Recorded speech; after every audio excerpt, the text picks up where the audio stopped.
Hello friend, this side Rashmi and welcome to the channel. आज हम लोग देखने वाले हैं जनवरी 2020 के इम्पॉर्टेंट करंट अफेयर्स। यहाँ पे चल रहा है रिवीजन सीरीज, जिसमें जून 2019 से लेकर दिसंबर 2019 के इम्पॉर्टेंट अफेयर्स आपको वीडियो के फॉर्म में मिल जाएंगे डिस्क्रिप्शन बॉक्स में। वहाँ से आप जाकर देख सकते हो। और ये जो पूरा बनाया गया है वो द हिंदू, PIB और इनसाइट IAS मैगजीन को कवर किया गया है। अब तक हम लोगों ने कवर कर लिया है जनवरी पार्ट 1, जनवरी पार्ट 2, और अब देखते हैं जनवरी पार्ट 3 में क्या है। और हाँ दोस्तों, मत भूल जाइएगा मेरे चैनल को लाइक करना, सब्सक्राइब करना और कमेंट देना। देखते हैं क्या है।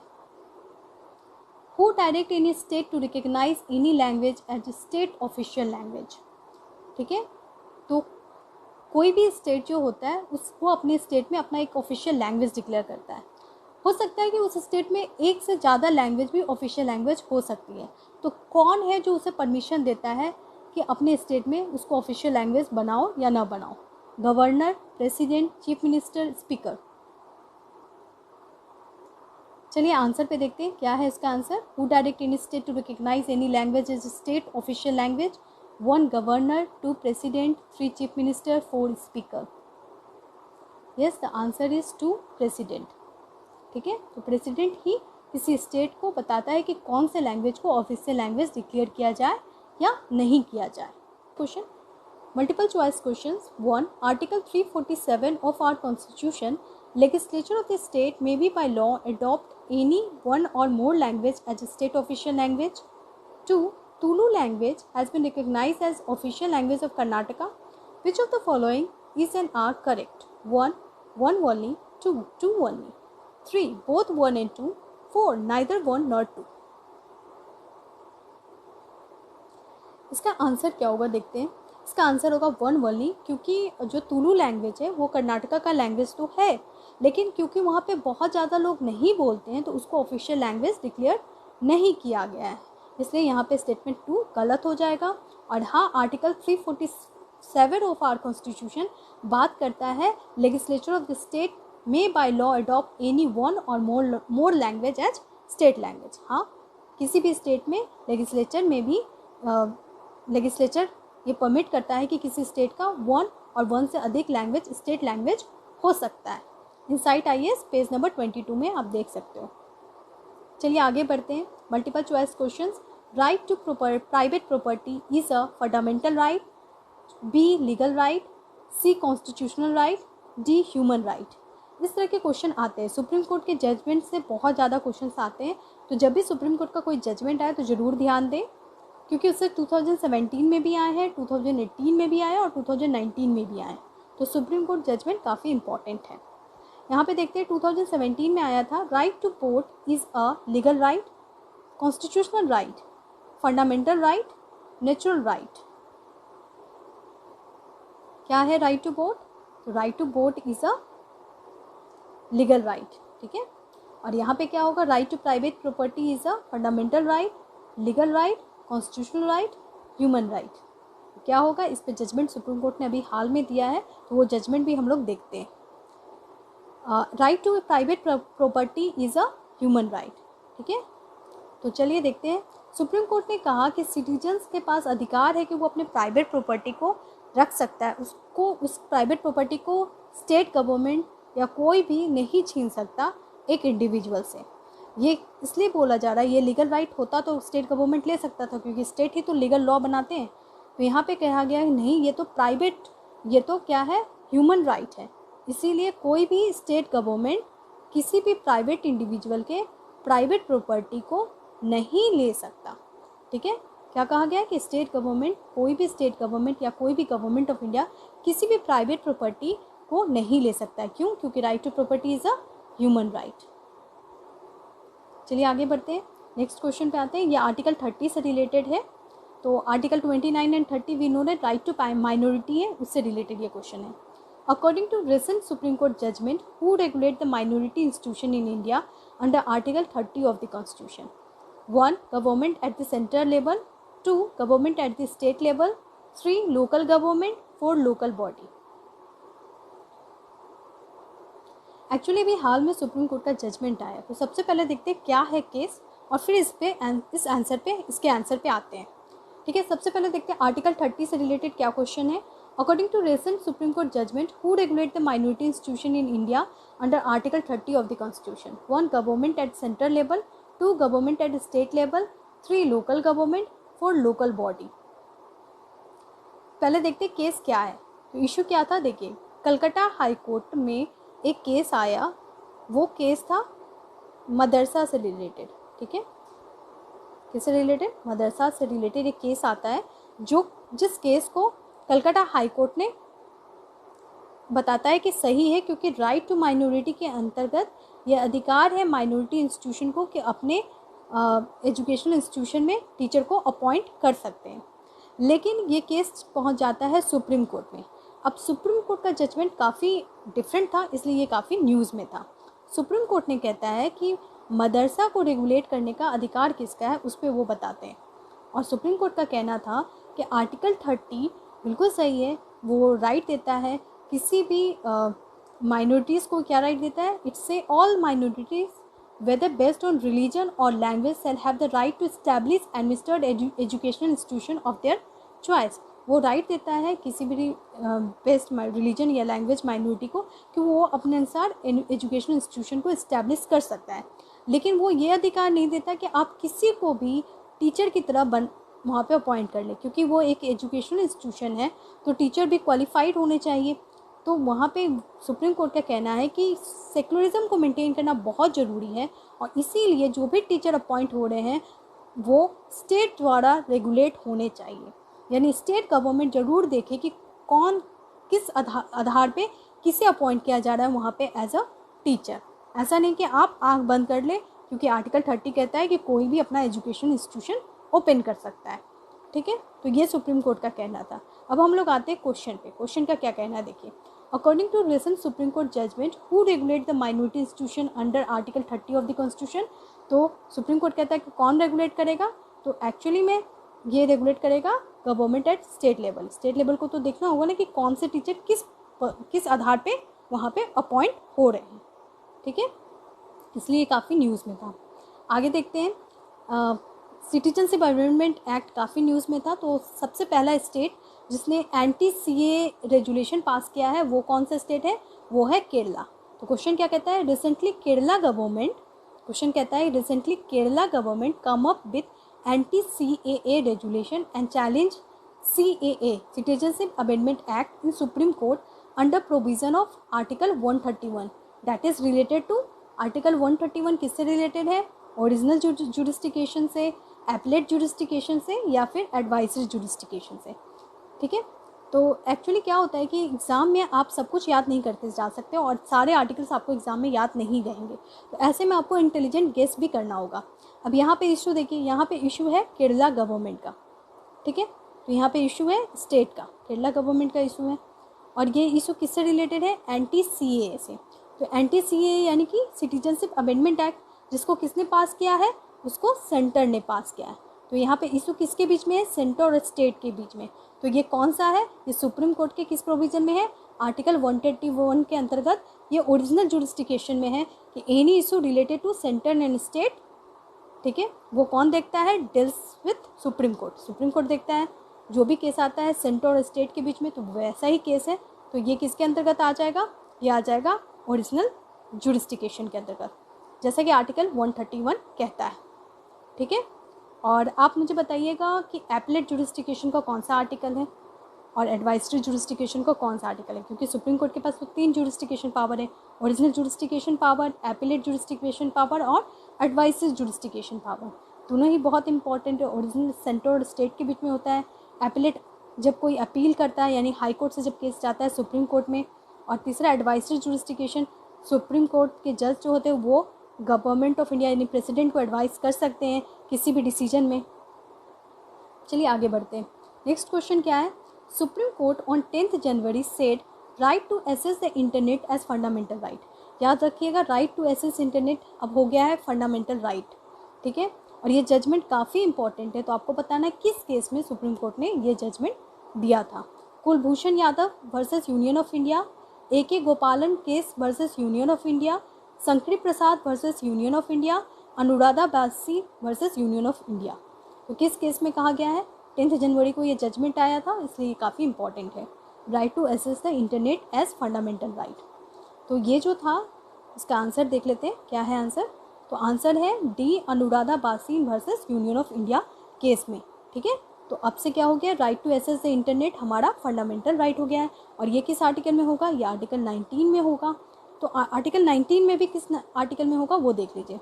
ये होगा आपका आर्टिकल 19(1)(a) और 19(1)(g) के अंतर्गत। क्या है तो देखिए, the judgment declare that freedom of speech, expression, freedom to practise any profession or carry on any trade, business or occupation over medium of internet enjoy constitutional protection under 19(1)(a) and article 19(1)(g). ठीक है, और ये जो सरकार ने, government ने suspension किया था इंटरनेट, वो किस लॉ के अंतर्गत सस्पेंड किया था वो भी इम्पॉर्टेंट है।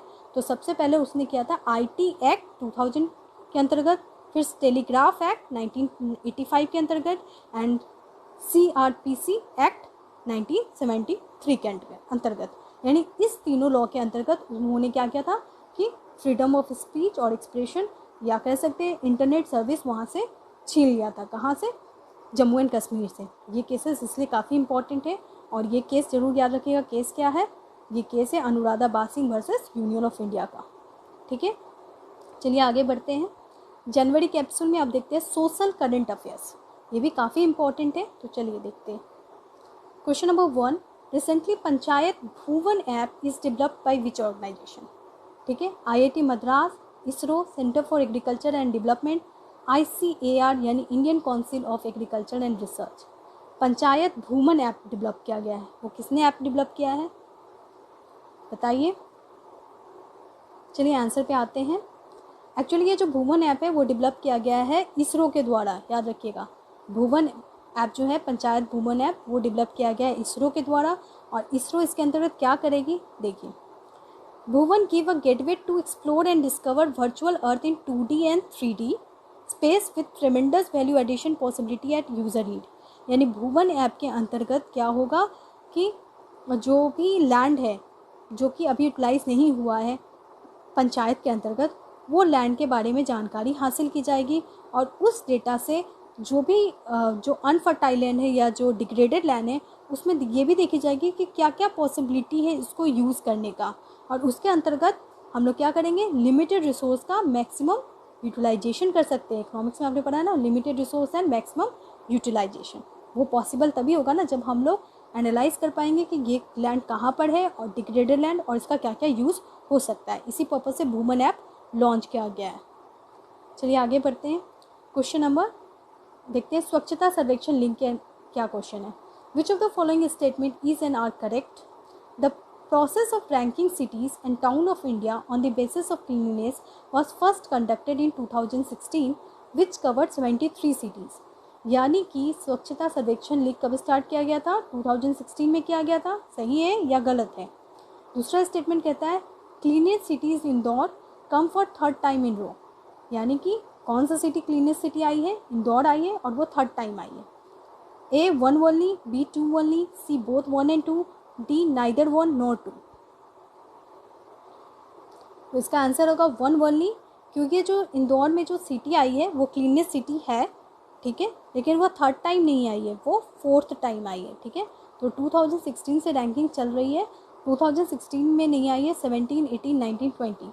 ठीक है, तो 20 यानी 4 ईयर्स तक ये आई है। कौन, इंदौर सिटी क्लीनलीनेस सिटी। और ये स्टार्ट किया गया था 2016 में, इसलिए स्टेटमेंट नंबर 1 बिल्कुल सही है। ठीक है, चलिए आगे बढ़ते हैं। Democracy index is released by UN development programme, UNESCO, WEF यानी world economic forum, the economist intelligence unit. Democracy index काफ़ी इंपॉर्टेंट इंडेक्स है, तो इसीलिए मैंने यहाँ पे डाल दिया है। तो डेमोक्रेसी इंडेक्स कौन रिलीज़ किया है, D, that is economist intelligence index. ठीक है, यहाँ पे इंडेक्स नहीं होगा, यूनिट होगा। ठीक है, economist intelligence unit EIU release करती है। कौन सा रिलीज़ करती है, डेमोक्रेसी इंडेक्स। और इंडिया का क्या रैंक आया है इसमें, 51 आया है, जो कि खराब आया है। इंडिया इसमें क्या हुई है, डाउन हुई है। ठीक है, इंडिया कितना डाउन हुई है, 10 डाउन। यानी पिछले साल हमारा रैंक 41 था और इस बार हम गिर के 51 हो गए हैं। और इंडिया में डेमोक्रेसी क्या हुआ है, थ्रेटेंड है, यानी कि कम हुआ है। डेमोक्रेसी इतना अच्छा नहीं है। और इसमें बेस्ट परफॉर्मर कौन है? नॉर्वे। ठीक है, तो चलिए याद रखिएगा कि इकोनॉमिस्ट इंटेलिजेंस यूनिट रिलीज़ करती है डेमोक्रेसी इंडेक्स। नेक्स्ट क्वेश्चन पे आते हैं, और इस क्वेश्चन को बताने से पहले मैं आपको बताना चाहूँगी 2018 में इससे रिलेटेड क्वेश्चन आया है। International labour organisation convention 138 is related to. तो कभी कभी यूपीएससी क्या करता है कि कन्वेंशन से क्वेश्चन दे देता है जो भी न्यूज़ में रहता है। तो ध्यान रखिए, convention international labour organisation convention 138 किससे रिलेटेड है? A child labour, B adoption of agriculture practices to global climate change, regulation of food prices, gender parity at work place. तो इंटरनेशनल लेबर ऑर्गेनाइजेशन कन्वेंशन किससे related है? तो वो related है child labour से। ठीक है, तो इसी तरह के एक क्वेश्चन मैंने भी डाला है, तो देखते हैं क्या क्वेश्चन है। क्वेश्चन है international labour convention 190 sometimes seen in news, वो किससे रिलेटेड है? तो वो एक्चुअली में रिलेटेड है elimination of violence and harassment eight work place.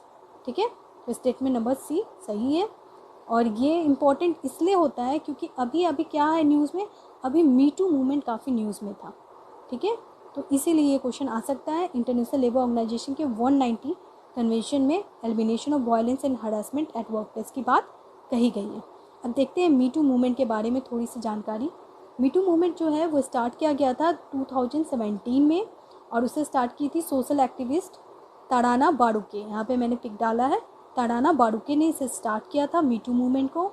और hashtag me too movement actually start किया गया था अमेरिकन एक्ट्रेस एलिसा मिलानो के द्वारा। और किसके अगेंस्ट स्टार्ट किया गया था? हार्वी वेनस्टाइन के अगेंस्ट। ये तीनों नाम इंपॉर्टेंट है, इसलिए ध्यान में रखिएगा। सोशल एक्टिविस्ट ताराना बाड़ुके ने स्टार्ट किया था, किसके अगेंस्ट स्टार्ट किया था? एक्ट्रेस एलिसा, ये स्टार्ट किया गया था ताराना बाड़ुके के द्वारा, और इसको ग्लोबल लेवल तक अमेरिकन एक्ट्रेस एलिसा मिलानो ने पहुंचाया था। ठीक है, चलिए आगे बढ़ते हैं। नेक्स्ट क्वेश्चन है, recently Andhra Pradesh has passed a bill in assembly to build 3 capital. ठीक है, तो इसके अंतर्गत 3 कैपिटल बनाने की बात चल रही थी आंध्र प्रदेश में। तो तीनों कैपिटल कौन सा है? एक विशाखापट्टनम है, एक अमरावती और एक कुर्नूल है। तो आपको बताना है कि अमरावती कौन सा कैपिटल है? Executive capital, judicial capital, legislative capital? ये तो आप बता दोगे, अभी भी न्यूज़ में है। एक्चुअली में ये जो अमरावती है वो आपका लेजिस्लेटिव कैपिटल है। ठीक है, चलिए आगे बढ़ते हैं।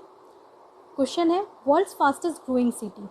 ठीक है, जब भी ऐसे क्वेश्चंस आते हैं जो ग्लोबल लेवल के रैंकिंग्स से आधारित होते हैं, तो चलिए देखते हैं question.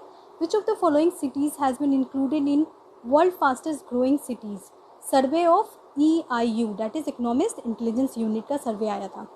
1 Malappuram, 2 कुचिकोड, 3 kolam, 4 Kochi. A 1 only, B 1 and 3, C 1 2 3, D 1 2 3 4।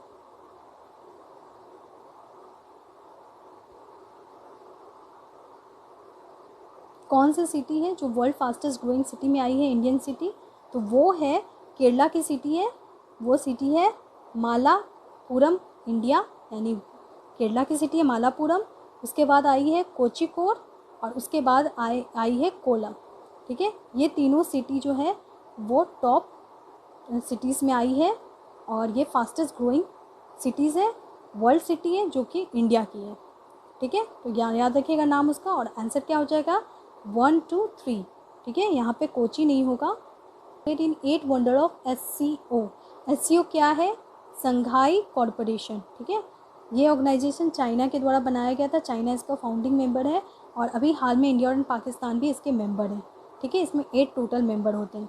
इसने एक लिस्ट निकाला था 8 वंडर का, उस 8 वंडर में इंडिया का स्टैच्यू ऑफ यूनिटी आया है। स्टैच्यू ऑफ यूनिटी यानी सरदार वल्लभ भाई पटेल का जो स्टैच्यू बनाया गया था वही।